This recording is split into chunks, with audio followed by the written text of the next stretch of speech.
ভালোবাসা কখন কার সাথে হয়ে যাবে এই কথাটা বলা অসম্ভব। ভালোবাসা বলে কয়ে হয় না, অজান্তেই হয়ে যায় ভালোবাসা। কিন্তু ভালোবাসা হয়ে যাওয়ার পরে আমাদের এইটা জানা উচিত যে অপর যে ব্যক্তি আছে, আপনি যাকে ভালোবাসেন, তার ভালোবাসাটা আসলে কি সত্য না মিথ্যে, এটা আপনাকে দেখতে হবে। আপনি যদি না জানেন, তাহলে সত্যি আপনাকে সারাটা জীবন ধরে পস্তাতে হবে। আমি 10টি সঠিক ভালোবাসা চেনার 10টি উপায় বলবো, আপনারা মন দিয়ে শুনবেন প্লিজ। এগুলোর মধ্যে যদি 100%-এর মধ্যে যদি 70%ও যদি আপনার সঙ্গে যদি মিলে যদি যায়, তাহলে ভাববেন আপনার পার্টনার আপনাকে অনেক লাভ করে বা অনেক ভালোবাসবে। আমি এখন যে 10টি উপায়ের কথা বলছি সেটা মন দিয়ে আপনারা শুনুন। নাম্বার 1, আপনার প্রতি সে অনেক যত্নশীল হবে। নাম্বার 2, সে তোমাকে কখনো বদলানোর চেষ্টা করবে না, সে তুমি যেমন তেমন ভাবেই তাকে নিজের করে রাখবে।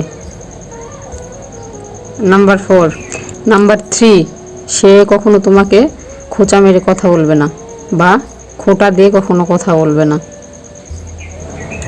নাম্বার 4, সে তোমাকে সবসময় আপদ বিপদে সাহায্য করবে বা তোমার আপদ বিপদে পাশে থাকবে, সবসময় সাহস যোগাবে। নাম্বার 5, সে তোমার স্বপ্ন পূরণে সাহায্য করবে বা সহযোগিতা করবে বা উৎসাহ দেবে, অনুপ্রেরণা দিবে,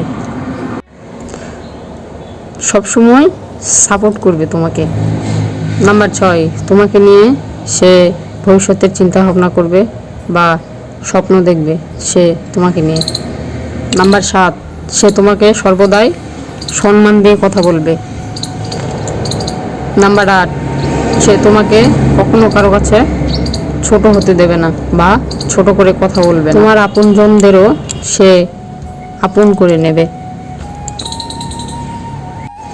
নাম্বার 10, তোমাকে অনুভব করাবে তুমি তার জীবনের অনেক গুরুত্বপূর্ণ ব্যক্তি, তুমি তার জীবনের শেষ ব্যক্তি। আমার কথাগুলো কার কার সাথে মিলছে প্লিজ একটু কমেন্ট করে জানাতে ভুলবে না একদম।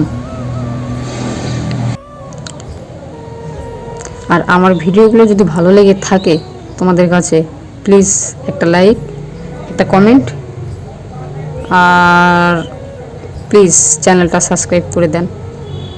আপনাদের কাছে অনুরোধ প্লিজ। ভিডিওটি এখানে শেষ করলাম। সবাই ভালো থাকবেন, সুস্থ থাকবেন এই প্রার্থনাই করি। নমস্কার।